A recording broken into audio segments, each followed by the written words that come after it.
March 24th, 1998. The Caribbean Sea was calm. The cruise ship Rhapsody of the Seas glided smoothly toward Curaçao. But on board, panic was setting in. A 23-year-old woman was missing. No one saw her leave.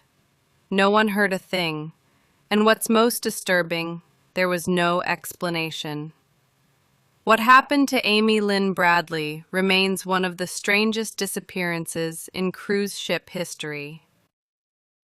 Amy was smart, athletic, fiercely independent, a trained lifeguard, a college senior from Virginia. She loved animals, had a strong sense of intuition, and didn't take unnecessary risks. When her parents surprised her and her brother with a Caribbean cruise, Amy felt uneasy. She told friends she didn't trust cruise ships. Something about it made her anxious, but she agreed to go anyway, for her family. What none of them knew was that this would be their final trip together. On March 23rd, the night before she vanished, Amy had fun. She and her brother Brad went to a party on the ship's upper deck. They drank, danced, mostly with the ship's band, a group called Blue Orchid. One member in particular, Yellow, seemed to be paying Amy a lot of attention, annoyed, too much.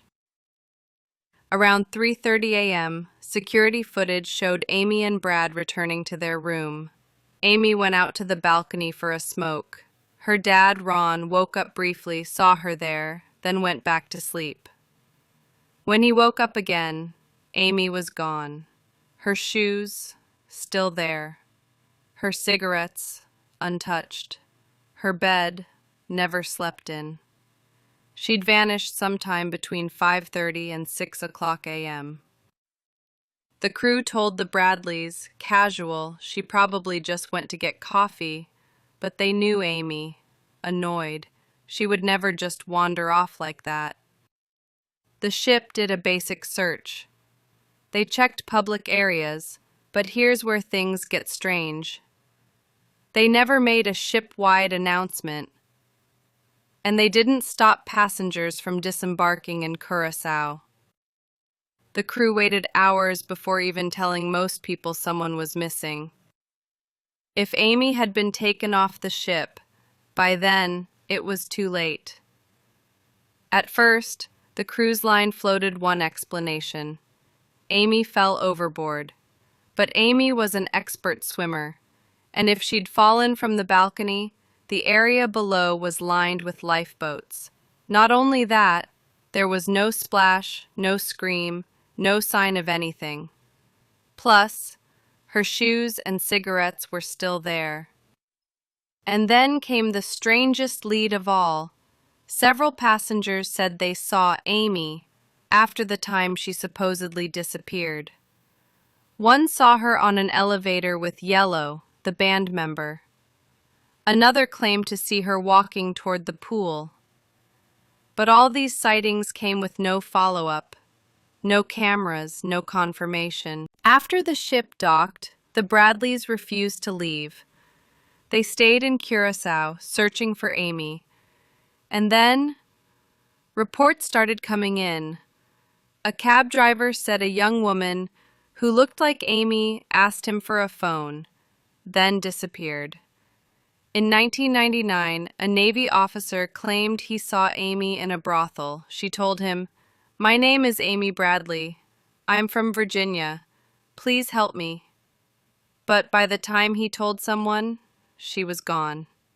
In 2005, a Canadian woman vacationing in Barbados went into a public restroom. Inside, she saw a terrified woman. The woman leaned in and whispered, "My name is Amy Bradley. They won't let me leave."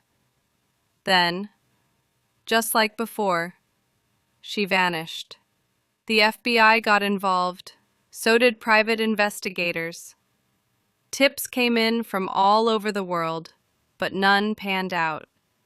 One family even received an email from someone claiming to have seen Amy in a Caribbean club.